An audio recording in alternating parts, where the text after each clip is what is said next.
Oh, hey guys, how are you? Let's go over some trades today. It's Friday, February 14th.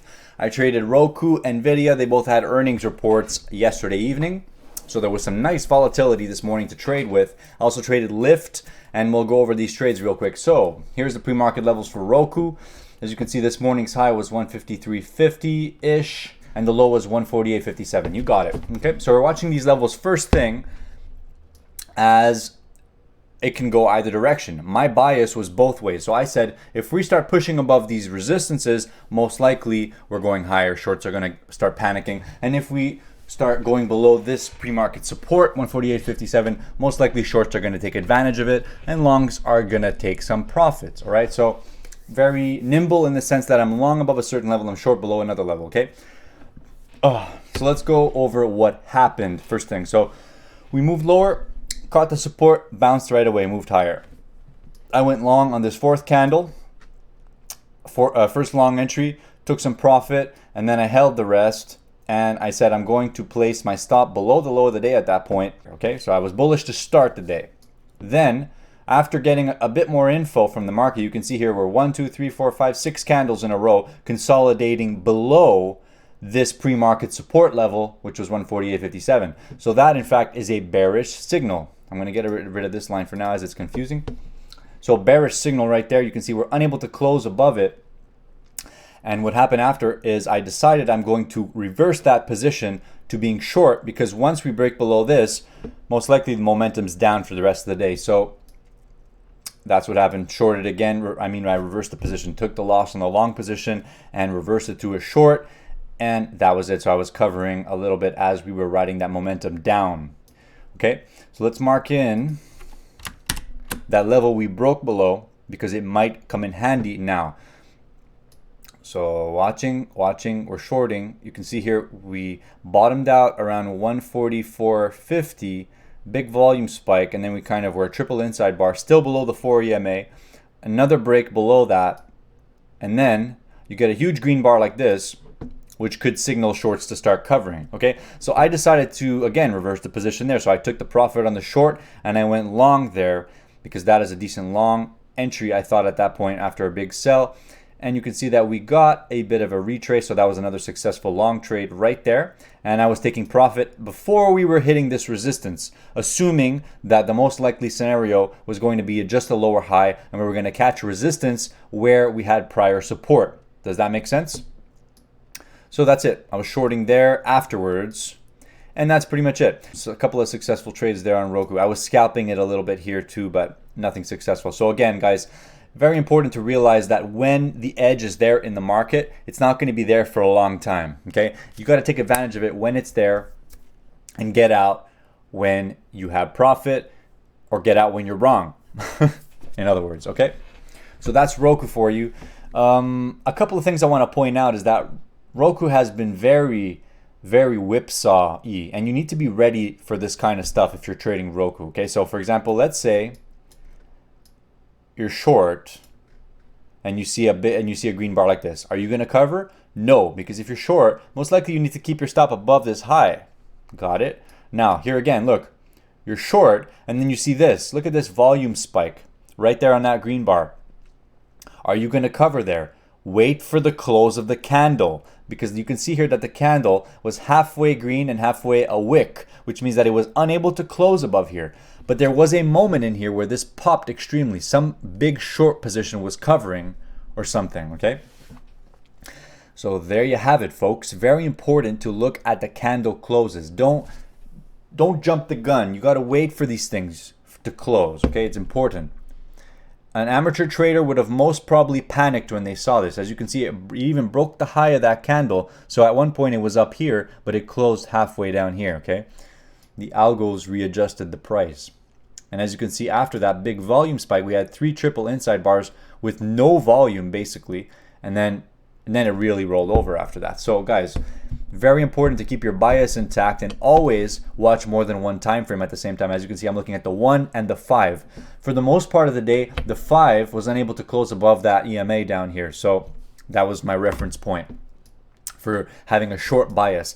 After it broke below this resistance, the bias was to the downside, okay? Except for this was a counter trend trade. and then the bias was back to the downside. And as you can see, we're pretty much a bear trend day at this point. So that's Roku for you. Let's look at Nvidia. Pre-market high was 290.78. Pre-market low was approximately 287. So we're looking at these levels to start. What happened first is we moved higher, and I decided to take a long into that momentum right here. Above 290, I was long. What happened after that was we got rejected pretty quickly, and I got rid of the position for a small loss. So that was the first trade on Nvidia. So yeah, you can see green, break above that green, take a long right there, assuming that this is going to be a higher low, stop below the low of the day. Okay. Took some profit there, pretty much break even, nothing special. So you can see it's a bit of a tightening range until we got a bear break. And that bear break, I did in fact take a short there, but you can see that it got no follow through. Look at that. Triple bar, came up, another lower high, and then it rolled over again, and then it kind of chopped around. So you can see that as soon as you see this, you shouldn't be trading that anymore. That's just like, it's like a little descending pattern. We're not getting much follow through in either direction. So that's just a signal to just not trade this. It's just, why would you be trading this? No edge in that, okay? And yeah, I stopped trading it there. So it was a couple of small trades. I think I bought the dip. No, I was basically short here, and then I saw this pop, and as soon as we got another bear entry, I decided to add to that short a bit, so it lowered the cost basis, and then I bought it all back for about a break even. So I managed to save myself on that trade because I left room to scale in, okay? If you don't leave room to scale in, you're pretty much screwed in a lot of cases, right? Now, as you can see, Nvidia is flying, and I'll show you exactly what happened after that. So right here, we're getting a lot of momentum back to the upside. So I said, you know what, I'm going to start scaling along here. I'm going to assume that most probably if we can get above this resistance, shorts are going to start panicking in this market, and we're going to go higher. So that's exactly what happened. So long, selling a bit, and then that's great right there. You can see holding that 12 EMA, and now we're moving higher. So I traded it here. I wasn't looking for much, and that was it, okay? As you can see, shorts got squeezed there a little bit, and they'll probably continue to get squeezed for a while.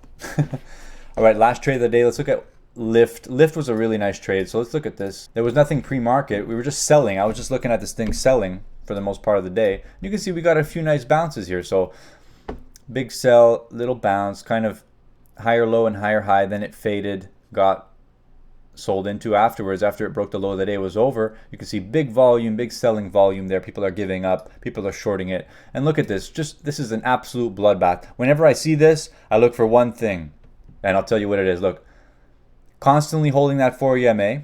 Now look, I'm looking at this point, I'm saying first close above that EMA, I'm going to try and go long. So there it was right there, 1 minute time frame. You can see we tried once, got rejected. Second time, and let's just turn on execution so you can see. So there you go, right above the close of this candle. So we were failure there, trying, kind of barely closed above it, but I wasn't convinced enough yet. As soon as we got above that candle and we started to see a bit of momentum, you can see that's where I took the long at 45.08. And nice bounce, right? 45.08, we got the bounce. And I wasn't looking for much. Like I said, just a little bit of momentum in that direction, because this is a counter trend trade, guys. It's a tricky trade to nail, but if you're quick enough and nimble enough and you have good executions, you can get in quickly. So that was a nice winner right there. So just getting in right above $45, selling, taking about a 30 to 50 cent profit. No, about a 30 to 40 cent profit approximately, yeah. So a nice trade there. And I was out by here. I was out of the rest of that trade by here. So long here, out of the trade by here, okay?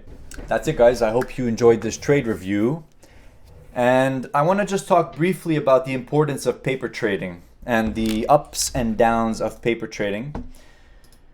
So paper trading is important for day traders mostly, okay? Because we want to fine-tune our executions. We want to fine-tune our risk management. We want to fine-tune our models of where we execute, where we take profits, where we get out of trades, etc. Okay, so that's part of the positive side of paper trading, is fine-tuning your models and your risk management. Okay, it helps you be more mechanical in your trading and not be emotionally affected by market information, because you're building that mechanical skill of learning to execute not from an emotional perspective but just from the mechanical perspective. You know, when I see this and then I see a close above the EMA, that's telling me the momentum is now shifting in the other direction. So I am going to take that because the risk to reward is in my favor at this point. That is an edge that is presenting itself to me in that moment. And if you let your emotions get in the way, then you are limiting yourself from taking the trade. Okay, you need to be aware that no trade is perfect.